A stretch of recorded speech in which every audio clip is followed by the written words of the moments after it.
बच्चों क्वेश्चन दिया है कि किसी थैले में ₹90 की राशि 50 पैसे, 25 पैसे और 10 पैसे के सिक्कों के रूप में है। यदि 50 पैसे, 25 पैसे और 10 पैसे के सिक्कों का अनुपात 2:3:5 है, तो थैले में 25 पैसे के सिक्कों की संख्या कितनी है। देखो बच्चों, ये हमेशा तुम्हें परेशान करता रहा वो क्वेश्चन, लेकिन मैं आज आपको इतने आसान तरीके से बताऊंगा कि आप कभी जीवन में नहीं भूलेंगे। ठीक है ना। देखो, कुल रुपए कितने हमारे पास, कुल जो रुपए हैं हमारे पास है 90 रुपए। सबसे पहले, क्योंकि देखो सिक्के पैसे में है, इसके हम पैसे बना लेते हैं। 90 गुना 100 बराबर कितने हो गए, 9000 पैसे हो गए। सबसे पहले तो ये बना लो। ठीक है, ये हमारे बन गए। हमारे पास कुल 90,000 पैसे हैं। ठीक है, अब ये पैसे कैसे इकट्ठे हुए हैं कि जो संख्याएं हैं इनको हम क्या मान लें। देखो, अनुपात में अगर संख्याएं दी हैं तो अनुपात में तो हो नहीं सकती 2, 3, 5, तो हम क्या मान लें इनको, 2x मान लो, 3x मान लो और 5x मान लो। ठीक है, ये हमें दी है, मतलब ये x हमने माना है और अनुपात हमें दिया है। ठीक है, अब मान लो तुमसे मैं बोलूं कि मेरे पास 50 पैसे के 20 सिक्के हैं। ठीक है, तो कितने रुपए हो गए, तो तुम क्या करोगे कि भाई 50 पैसे के 20 सिक्के हैं तो 50 गुना 20 मतलब 1000 पैसे मतलब 10 रुपए। ऐसे ही निकालोगे ना, ऐसे ही यहां निकाल दो। 50 पैसे के 2x सिक्के हैं तो उनकी कुल कीमत कितनी होगी, 2x गुना 50, यही हुई ना।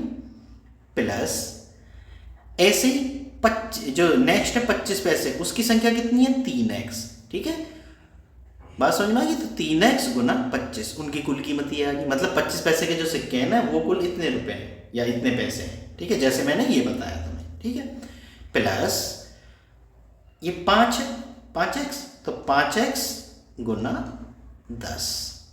अब ये तीनों हमने ले ली राशियां। ठीक है, अब ये बराबर किसके हैं, 9000 पैसे के, क्योंकि कुल पैसे तो हमारे पास 9000 है ना। बात समझ में आ गई। देखो, इस चीज को दोबारा से क्लियर कर लो कि मैंने मान लिया कि मेरे पास 50 पैसे के 20 सिक्के हैं, तो तुम कैसे बताओगे मेरे पास कितने रुपए हैं। भाई 50 पैसे के सिक्के में 20 की गुना करोगे, ऐसे ही करोगे ना। तो ऐसे ही मेरे पास 2x है 50 के सिक्के। ठीक है, और कुल कीमत मुझे बताओ 50 पैसों की कितनी है। 50 पैसे के कुल कितने मेरे पास रुपए हैं, तो कैसे करोगे, 50 गुना जितनी संख्या है, ऐसे ही 3x गुना जितनी संख्या है। ठीक है, और ये गुना कर दे। ठीक है, अब इसको हल कर लो, हल करो जरा इसको। देखो, x तो सब में कॉमन है, x से तो कोई दिक्कत ही नहीं है, सब में है। ठीक है, अब ये गुना कर लो, 50 दूनी 100 प्लस 3 25 75, सॉरी 25 लिख गया, 75 प्लस और 5 की 10 में करी 50। ठीक है, बराबर 9000। ठीक है, तो x बराबर कितना आ गया, 100 और 50 150 और 75 कितना हो गया, 225। जोड़ देना है ना, ये x गुना में है। ठीक है, बराबर 9000। अब इसको जरा आगे हल कर लेते हैं। तो x बराबर क्या आ जाएगा, 9000 बटे 225। ठीक है, 225 का भाग दे दो, कितनी बार जाएगा, 4 बार। भाई 2 चौका 8, 800 हो गया, 25 चौका 100, 900 हो गया ना, 40। यानी x बराबर आया हमारा 40।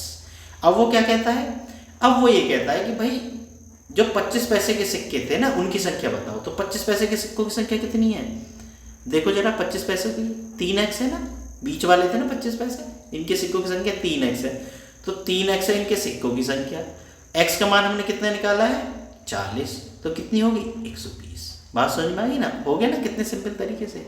अगर ना समझ में आए तो वीडियो को बार बार देख लेना। ठीक है, ठीक है बच्चों, अगर वीडियो पसंद आई हो तो चैनल को सब्सक्राइब जरूर कर लेना ऐसे सॉल्यूशन के लिए। तुम क्या करते हो, चैनल को सब्सक्राइब नहीं करते, फिर भटक जाते हो कि वो चैनल का नाम क्या था। ठीक है ना, और मेरा टेलीग्राम चैनल भी है जिसका लिंक मैंने डिस्क्रिप्शन में दिया हुआ है, उसको भी ज्वाइन कर लेना।